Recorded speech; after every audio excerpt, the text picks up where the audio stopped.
मैं सबसे पहले पार्टी के राष्ट्रीय उपाध्यक्ष आदरणीय किरण नंदा जी का बहुत बहुत धन्यवाद और आभार प्रकट करना चाहता हूं कि जो हमें आपने कोलकाता में बुलाने का काम किया। ये नेताजी के साथ बहुत पुराने साथी रहे हैं।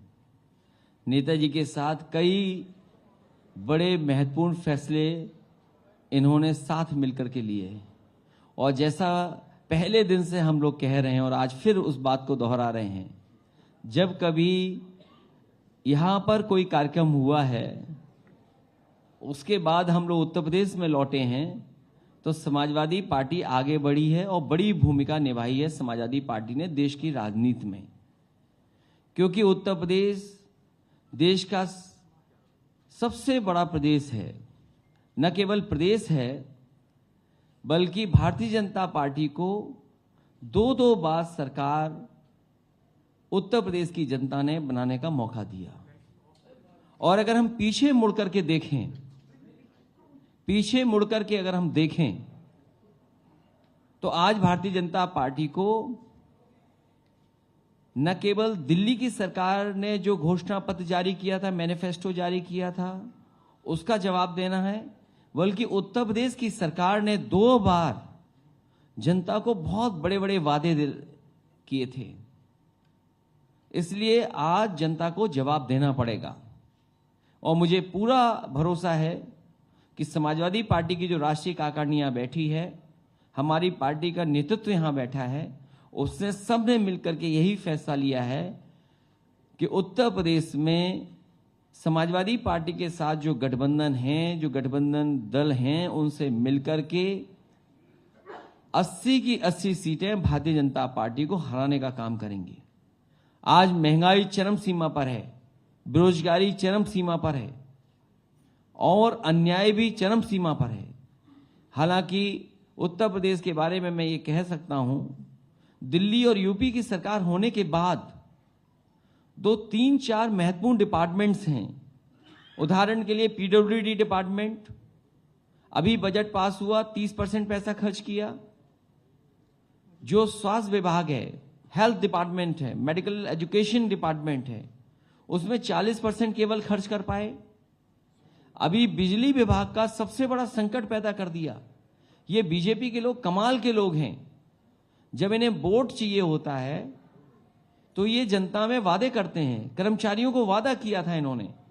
ये जितने भी कर्मचारी आज धरना प्रदर्शन आंदोलन में हैं, इन सब से भारतीय जनता पार्टी ने चुनाव से पहले वादे किए थे कि आपकी सब मांगे मानी जाएंगी।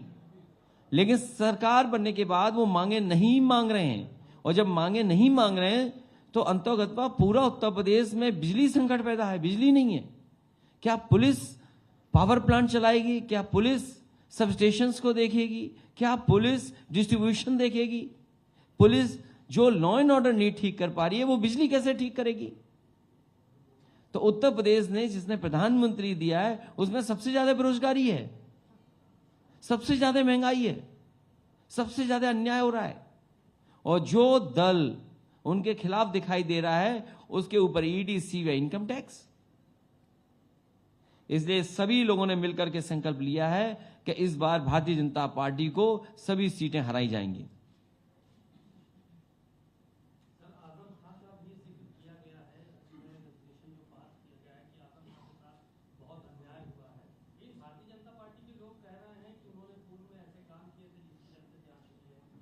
लेकिन भारतीय जनता पार्टी के पास वो वैक्सीन है, और क्योंकि सोशल मीडिया पे वॉशिंग मशीन का बहुत प्रचार हो रहा है कि जो उनके दल में चला जाता है, न उसके ऊपर ईडी आती है, न कोई सीबीआई आती है, न कोई इनकम टैक्स आता है।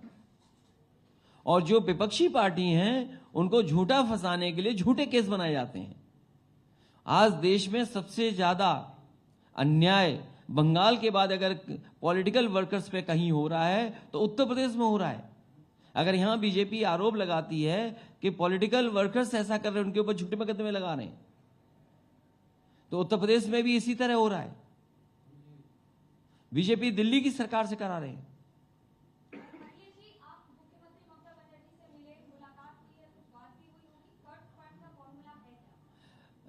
फार्मूला नहीं बताया जाएगा। फार्मूला यही है कि भारतीय जनता पार्टी को हराया जाए। अखिलेश जी, आपने पहले कह दिया है कि 2024 के चुनाव से पहले आप एक non Congress anti BJP front के तहत जो है अन्य जो विपक्षी दल है रीजनल पार्टी से उनको साथ लेकर आएंगे। तो क्या 2024 के चुनाव से पहले हम ये माने कि ये जो फ्रंट है वो बिना कांग्रेस के ही होगा रीजनल पार्टीज के साथ? अभी रीजनल पार्टीज और कुछ दल इस प्रयास में हैं कि कोई न कोई अलायंस, गठबंधन या कोई भी फ्रंट तैयार हो, और इस कोशिश में आदरणीय ममता बनर्जी जी भी काम कर रही हैं। तेलंगाना के मुख्यमंत्री जी वो भी चाहते हैं। बिहार के मुख्यमंत्री रहे हैं, बिहार के मुख्यमंत्री वो भी कोशिश कर रहे हैं। तो इस तरह देश के बहुत सारे रीजनल पार्टी के लीडर्स इस कोशिश में हैं कि कोई न कोई फ्रंट बने। और जहां तक सवाल कांग्रेस का है, कांग्रेस अपनी भूमिका तय करे, क्योंकि कांग्रेस राष्ट्रीय पार्टी है, हम लोग रीजनल पार्टी हैं। तो दिल्ली वाले लोग अपना तय करेंगे उनकी भूमिका क्या होगी। अखिलेश जी, सवाल यह है कि यूपी पुलिस ने आंकड़ा जारी किया जहां पे देखा जा रहा है 10,000 के करीब एनकाउंटर हुआ है, उसमें 68 के करीब क्रिमिनल्स मारे गए। कैसे देख रहे आप? भारतीय जनता पार्टी और खासकर उत्तर प्रदेश की सरकार पर सबसे ज्यादा आरोप लगे हैं फेक इनकाउंटर्स के। और केवल ये आंकड़ा देख रहे हैं आप, वहीं ये आंकड़े भी आप देखें कि सबसे ज्यादा कस्टोडियल डेथ अगर कहीं आंकड़े बढ़े हैं तो उत्तर प्रदेश में बढ़े हैं। नेशनल ह्यूमन राइट कमीशन ने सबसे ज्यादा नोटिस अगर किसी सरकार को दिए हैं तो उत्तर प्रदेश की सरकार को दिए हैं। महिला आयोग पे जो जानकारी है तो देश में सबसे ज्यादा अपराध अगर महिलाओं के ऊपर कहीं बढ़े तो उत्तर प्रदेश में बढ़े हैं। और जितने भी ये फेक इनकाउंटर्स हो रहे हैं, इनकी जब कभी भी जांच आएगी तो बहुत सारे अधिकारी कटघरे में खड़े दिखाई देंगे। अखिलेश जी, 2000 चुनाव से पहले क्या हम ये देख सकते हैं, आपको क्या आप सस्पेक्ट कर रहे हैं कि ये जो एजेंसी से ईडी, सीबीआई, उनका शिकंजा जो है आपके पार्टी तृणमूल कांग्रेस के नेताओं पर जो है बढ़ता चला जाएगा? 1-2 महीने और हैं, उसके बाद तो चुनाव शुरू हो जाएगा। चुनाव शुरू हो गया है। बीजेपी लाख कोशिश कर ले इस तरह की, जनता ये जानती है कि केवल पॉलिटिकल पार्टीज जो बीजेपी को हरा सकती हैं उन्हीं के घर पर ईडी, सीबीआई, इनकम टैक्स जा रही है।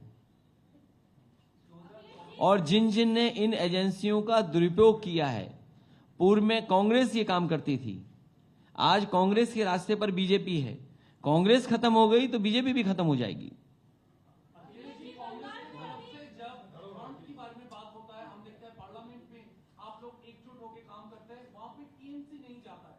लेकिन समाजवादी पार्टी की तरफ से आप लोग ईडी के खिलाफ कभी जाते हैं धरना प्रदर्शन करने, कभी पार्लियामेंट में गांधी मूर्ति की तरफ जाते हैं।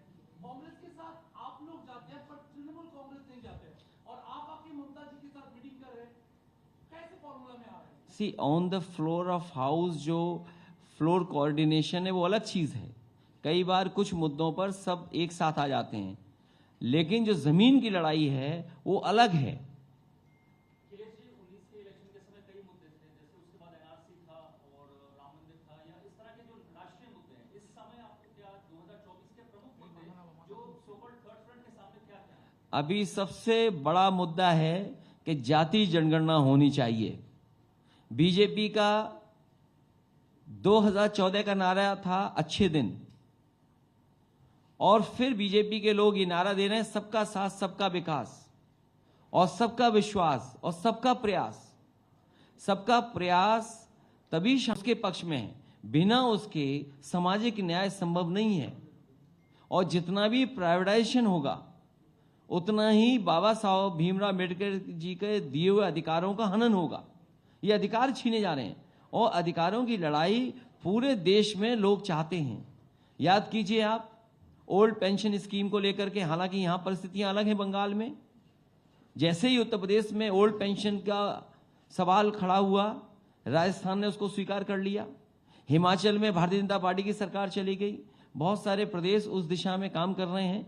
तो मैं समझता हूं ये तमाम वो मुद्दे हैं जिन मुद्दों का भारतीय जनता पार्टी को जवाब देना पड़ेगा। तो क्या इस बार का चुनाव जातीय जनगणना और शूद्रों पर आधारित होगा?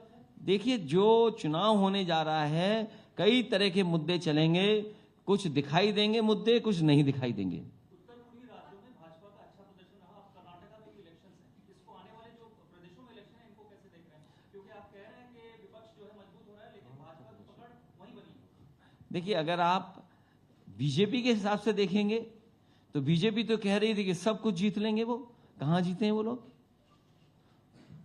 और कर्नाटक में भी या उत्तर प्रदेश में देख लीजिए आप, हमारे उत्तर प्रदेश के मुख्यमंत्री ऐसे हैं जो किसी को काम नहीं करने दे रहे हैं, खुद तो काम कर ही नहीं रहे हैं, किसी को काम नहीं करने दे रहे हैं।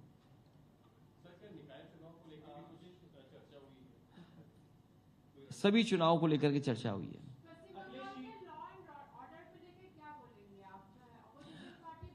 उत्तर प्रदेश से तो बेहतर ही है, जहां प्रधानमंत्री हैं, जहां पर मुख्यमंत्री एक ही पार्टी की दो सरकारें, और हमारे पत्रकार साथी ने जो आंकड़ा बताया फेक इनकाउंटर का, कि सरकार दावा कर रही है कि इतने इनकाउंटर्स किए हैं, इसमें सबसे ज्यादा फेक इनकाउंटर्स हैं। और हमारी पुलिस का निशाना आप देखिए, घुटने से ऊपर तो गोली नहीं जाती है।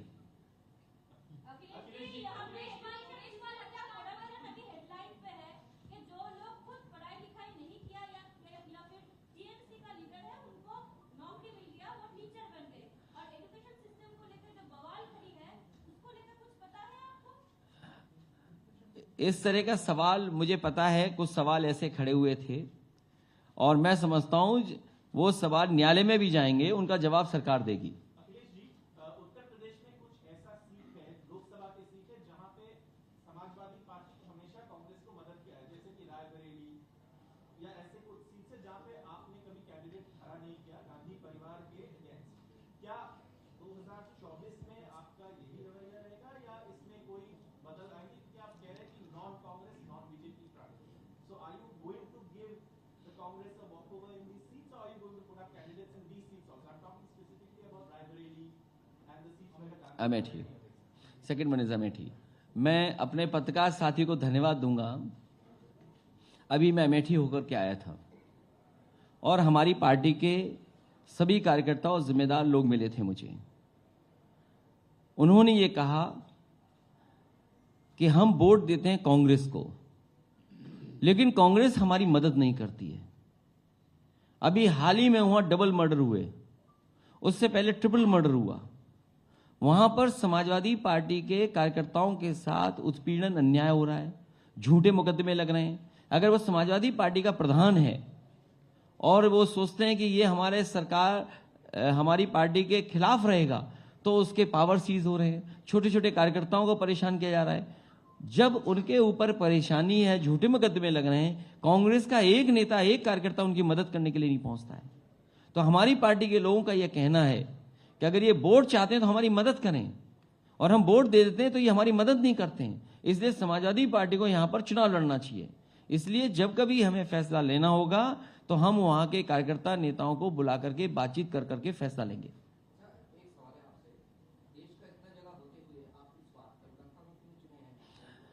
मैं दादा को धन्यवाद देता हूं कि दादा ने यह कहा कि यह बहुत शुभ जगह है। जब भी नेताजी और समाजवादी पार्टियां आई है, समाजवादी पार्टी आगे बढ़ी है, उसकी भूमिका बढ़ी है। और इस बार तो नवरात्र शुरू होने जा रहे हैं। हालांकि आपके यहाँ दूसरे नवरात्र ज्यादा खुशी से मनाए जाते हैं, लेकिन हमारे तरफ तो सब नवरात्र मनाए जाते हैं। तो माँ का आशीर्वाद लेकर के हम लोग नवरात्र मनाने जा रहे हैं और हमें उम्मीद है कि इस बार परिणाम उत्तर प्रदेश में दूसरे देखोगे। और इसीलिए मैंने शुरू की थी बात 2014 का मैनिफेस्टो बीजेपी का, 2019 का मैनिफेस्टो बीजेपी का, उत्तर प्रदेश की सरकार का मैनिफेस्टो 2017 का और 2022 का बीजेपी का मैनिफेस्टो। बीजेपी को एक मैनिफेस्टो का जवाब नहीं देना है। 2024 में बीजेपी को 4 मैनिफेस्टो का जवाब देना है। और आप तो वहां पर हैं जहां मां गंगा को आखिरी में देखते हैं। मां गंगा कहां से चली, और इन्हीं बीजेपी के लोगों ने कहा कि हम मां गंगा को साफ करेंगे। बताओ कितने शहर आते हैं, कितने कारखाने, उद्योग लगे हुए हैं इसके किनारे। आज मां गंगा की स्थिति क्या है, जिसमें हजारों अरबों रुपया खर्च हो गया, अरबों रुपए खर्च हो चुका है। नमामि गंगा के नाम पर न जाने कितना पैसा खर्च हुआ है। अगर आप हिसाब किताब लगाओगे तो आप पाओगे कि जितना बजट दिया वो गंगा की तरह बह गया उसमें। उत्तर प्रदेश के बाहर और किन राज्यों पर समाजवादी का फोकस होगा 24 में? और एक दूसरा प्रश्न इसमें यह है कि यहाँ आपके जो समर्थक हैं पश्चिम बंगाल में, वो कहते हैं कि हम भी। नमस्कार, मैं हूं मानक गुप्ता।